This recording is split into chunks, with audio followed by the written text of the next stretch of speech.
दोस्तों नमस्कार, स्वागत है आप सभी का एक्सपर्ट क्लासेस साधना त्यागी प्लेटफॉर्म में।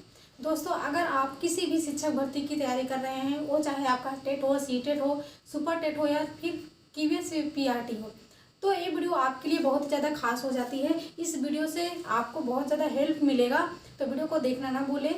आज का अपना पहला क्वेश्चन है यहाँ पर कि 1882 ईस्वी में लंदन में प्रथम मनोवैज्ञानिक मानवीय विशेषताओं का अध्ययन करने के लिए प्रयोगशाला का निर्माण किया गया। यहाँ पर क्या पूछा गया है, 1882 और किसकी बात की जा रही है, तो लंदन की बात की जा रही है। ठीक है, क्वेश्चन को ध्यान से देखिएगा क्योंकि यहाँ से आपके दो क्वेश्चन बनते हैं इसी से मिलता जुलता। एक तो होता है कि 1879 ईस्वी में प्रथम मनोवैज्ञानिक प्रयोगशाला की स्थापना किसने की थी, और यहाँ पर क्या पूछा गया है, यहाँ पर डेट है 1882 और कहाँ पर, तो लंदन।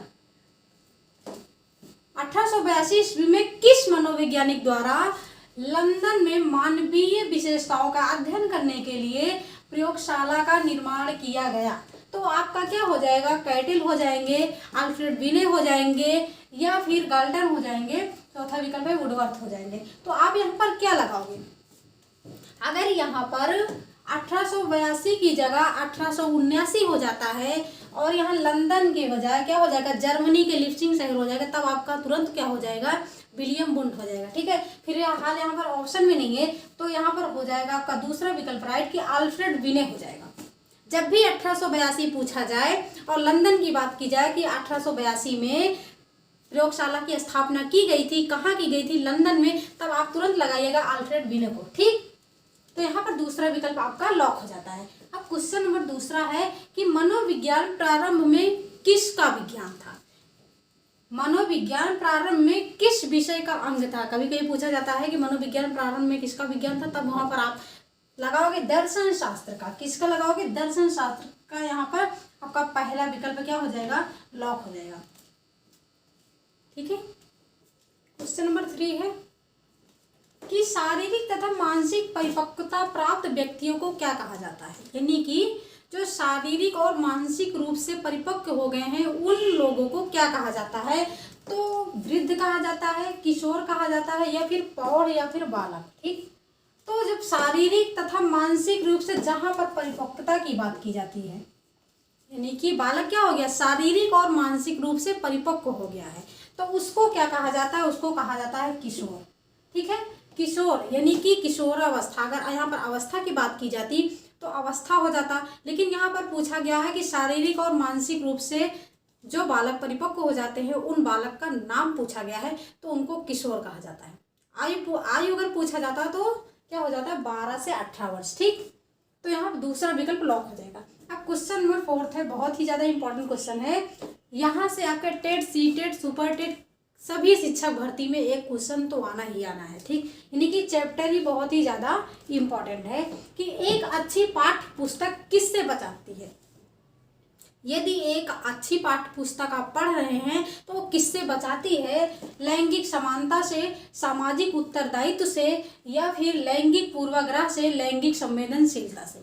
तो देखिएगा, एक अच्छी पाठ्य पुस्तक उदाहरण के तौर पे देखा जाए तो यहाँ पर हो जाएगा लैंगिक पूर्वाग्रह हो जाएगा।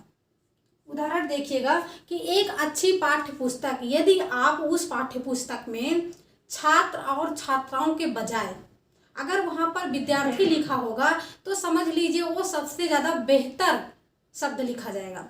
तो अच्छी पाठ्य पुस्तक जो होगी वो लैंगिक पूर्वाग्रह को दर्शाएगी। ठीक, बालक और बालिका में अंतर छोड़ के अगर वहां पर विद्यार्थी लिखा हुआ तो उसमें क्या आ जाएगा, दोनों आ जाएंगे। तो इसलिए यहाँ पर क्या हो जाएगा, तीसरा विकल्प राइट हो जाएगा। क्लियर है, तो लैंगिक पूर्वाग्रह जो होता है यहाँ से आपके एग्जाम में क्वेश्चन आना ही आना है। अगर विद्यार्थी और यहाँ पर अगर बालक लिखा जाता है तब भी लैंगिक पूर्वाग्रह है, बालिका लिखा जाएगा तब भी लैंगिक पूर्वाग्रह है। ठीक है, अगर वहां पर विद्यार्थी लिखा जाएगा तो उसमें आपका दोनों आ जाएगा। ठीक, कक्षा में जेंडर रूढ़िबद्धता से बचने के लिए एक शिक्षक को क्या करना चाहिए। ठीक है, किसकी बात की जा रही है, रूढ़िबद्धता की बात की जा रही है, जेंडर रूढ़िबद्धता की बात की जा रही है। तो यहाँ पर आपको पॉजिटिव आंसर ढूंढना है।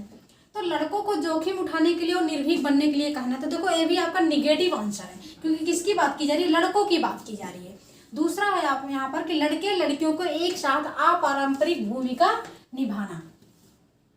ठीक है, भूमिका में रहना। तो ये आपका क्या है, पॉजिटिव आंसर है, यही आपका हो जाएगा। तीसरा विकल्प है अच्छा लड़का अच्छी लड़की कहकर विद्यार्थियों को सराहना देना। तो यहाँ पर सराहना नहीं देना है, ये भी आपका क्या है, निगेटिव आंसर है, ये भी नहीं होगा। उपयुक्त सभी जब एक नहीं होगा तो कोई नहीं होगा। ठीक है, तो यहाँ पर जो आपका आंसर होगा वो होगा दूसरा कि लड़के लड़कियों में क्या करना है, भेदभाव नहीं करना है, क्योंकि यहाँ पर किसकी बात की जा रही है, जेंडर रूढ़िबद्धता की बात की जा रही है। तो लड़के लड़कियों को एक साथ अपारंपरिक भूमिका निभाना है। ठीक, यहाँ पर आपका दूसरा विकल्प राइट हो जाएगा। क्वेश्चन नंबर 6 है कि एक कक्षा में व्यक्तिगत विभिन्नताओं के क्षेत्र होते हैं। इंडिविजुअल डिफरेंस की बात की जा रही है कि एक कक्षा में कितने प्रकार के बच्चे पाए जाते हैं। पहला ऑप्शन है रुचियों के, दूसरा है सीखने के, तीसरा ऑप्शन है चरित्र के और चौथा ऑप्शन है उपयुक्त सभी। तो देखिए, एक कक्षा में कई प्रकार के बालक पाए जाते हैं। किसी को कहानी पढ़ने में रुचि होती है, तो किसी को कुछ सीखने में रुचि होती है। ठीक है, किसी को सांस्कृतिक किताबों पढ़ने में रुचि होती है, किसी को चरित्र निर्माण में रुचि होती है। तो कई प्रकार के बच्चे पाए जाते हैं, तो उपयुक्त सभी हो जाएगा। चौथा विकल्प क्या हो जाएगा, राइट हो जाएगा। अब क्वेश्चन नंबर 7 है कि सीखने के प्रयास एवं त्रुटि सिद्धांत का प्रतिपादन किसने किया। तो तुरंत हम लगा देंगे थॉर्नडाइक, कि जब भी सीखने के प्रयास एवं त्रुटि की बात की जाए तो किसका ऑप्शन राइट हो जाएगा, थॉर्नडाइक का हो जाएगा। ठीक है, प्रयास एवं त्रुटि का सिद्धांत। तो दोस्तों, आपको वीडियो कैसी लगी, अगर अच्छी लगी तो लाइक करना। अगर आप इस प्लेटफॉर्म पे पहली बार आए हैं तो वीडियो को देखना, अगर अच्छी लगे तो लाइक शेयर कमेंट्स और चैनल को सब्सक्राइब जरूर करना। Thanks for watching video. This is Sadhana Tyagi, expert classes.